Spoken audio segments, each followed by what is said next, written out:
Saudaraku, berita gembira datang dari penyanyi Bunga Citra Lestari atau BCL yang berencana menikah dengan Tiko Aryawardana. Daud Damsyik, Kepala Kantor Urusan Agama atau KUA Pasar Minggu, Jakarta Selatan, memberikan informasi bahwa BCL dan Tiko telah mendaftarkan berkas pernikahan mereka sejak tanggal 24 November 2023. Meskipun demikian, Daud menyatakan bahwa ia tidak mengetahui secara pasti siapa yang menjadi perwakilan BCL dalam pendaftaran pernikahan di KUA. Daud juga menegaskan bahwa persyaratan pernikahan BCL dan Tiko sudah lengkap. Namun ia menekankan bahwa persyaratan tersebut akan melalui proses verifikasi lebih dulu untuk memastikan kesesuaian dengan syarat-syarat pernikahan.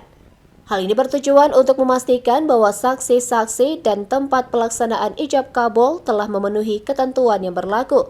BCL dan Tiko rencananya akan melangsungkan pernikahan mereka di Bali, meski Daud tidak dapat memberikan informasi pasti mengenai waktu pelaksanaan pernikahan tersebut.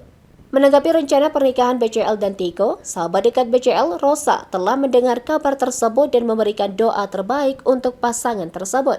Ketika ditanya apakah Rosa akan tampil di acara pernikahan itu, Rosa enggan memberikan bocoran. Ia juga tidak banyak memberikan tanggapan terkait kabar pernikahan sahabatnya BCL yang hingga saat ini masih merahasiakan detailnya.